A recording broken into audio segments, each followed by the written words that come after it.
Well, for a very long time, I used to think that this groove on a knife, these longer knives, this is a Bowie knife, and this is a KABAR.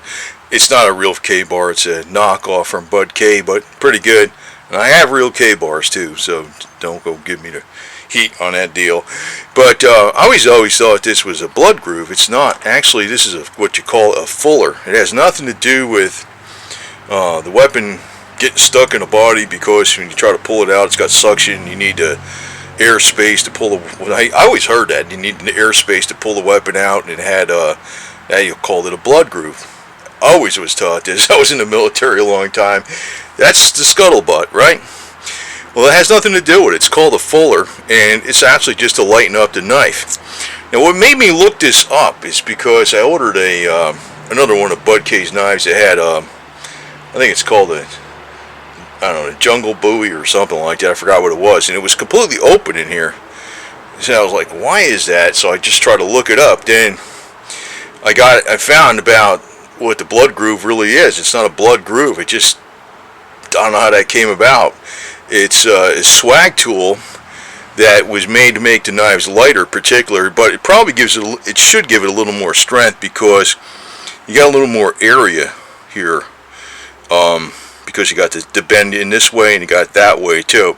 It might give it a hair more strength, but mainly it's to lighten up a longer blade. One good thing about the Bud K blade, though, I could tell you on this just 420 stainless steel blade, is it's lighter than a real KABAR, and if you don't abuse the hell out of it, it still works. But that's really what it is. That's what it's about. It has nothing to do with what's commonly known, even in the military. Everybody calls it a blood groove. I didn't know that. I did not know that that's strictly to lighten the knife up. That's why you see that on long swords, and it has nothing to do with that at all. So anyway, I just figured I'd put this out as a bit of information. I got some more knives coming in because Bud K had a super sale, and I just looked for stuff that customers put 5-star ratings on. I says, God, I gotta get a few of these. They're so damn cheap. I was happy to get these. This little, even though it's not a real KABAR, I got a real KABAR like this. I was happy to get this for $10. This was $20. This big old Bowie, bigger than an average Bowie, full tang. And but yeah, that's not a blood groove. You'll see this on YouTube all the time, but I can't fault them about it, because I heard that all the time in the military too. It's strictly to lighten up the blade a little bit. That's all it is.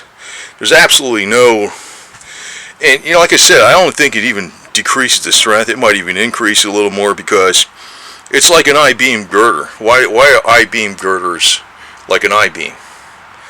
Why is steel, weight to strength, why is it shaped like an I-beam? Why is something, why do you have square tubing, right, versus having solid? Yes, solid would be stronger, but is it more, be better to have a larger size square tubing of the same weight? It would be immensely stronger than having a solid bar tubing of the same weight. It would be smaller dimensionally, but it would be, say, of the same weight. So that's really what it is. It's just it's not a design feature. And it gives it more balance. So in other words, the blade, and this puppy is,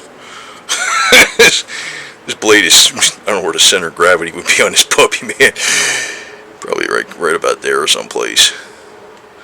I don't know, God. It's got a pretty small handle for the size of the blade, but it's not bad. It's a chopper. It's an axe. It's not really a Bowie knife. Anyway, so just to throw that out there.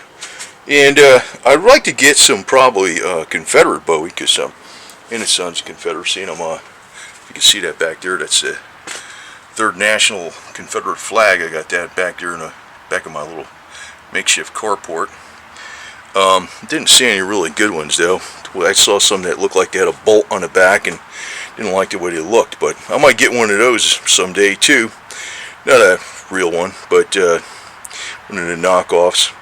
These are kind of cool to have, because I'm always afraid to, I don't know. It's like if I needed the knife to be, do or die situation, I would definitely take the KABAR, because it's made out of tool steel. It's very strong. No big difference between 420 stainless steel. But I'm actually going to tell you a couple things about some of the Bud K knives I'm going to be getting here in the future that I was kind of surprised. Some of them are not 420 stainless steel. They're much better stainless steel, and for the price they're ridiculously beyond a good value. So and I just want to, not that I'm selling nothing, but I always look for the best deals and I pass on the information. But when I was looking up why this one knife had an open slot here, I was like, what the heck? I figured it had to be for lightening it up. It wasn't a blood groove. But then I found out none of these are blood grooves. That's just, I don't know where the hell that nomenclature came from. It's a myth from day one. That's all I've ever heard it was. But it's not true. It's a fuller. Fuller. It's made with a swag tool, and it's made strictly to lighten up the knife or the sword. And it probably gives it a hair better strength because, like I said, you got more surface area this way and that way for it to, if you try to bend it or something, it's got more surface area on it. So it's sort of like a mini I-beam or whatever you want to call it in there. So that's all it is. It's actually a fuller, not a blood groove. It has nothing to do with suction of blood and all this kind of stuff. It has nothing to do with it at all.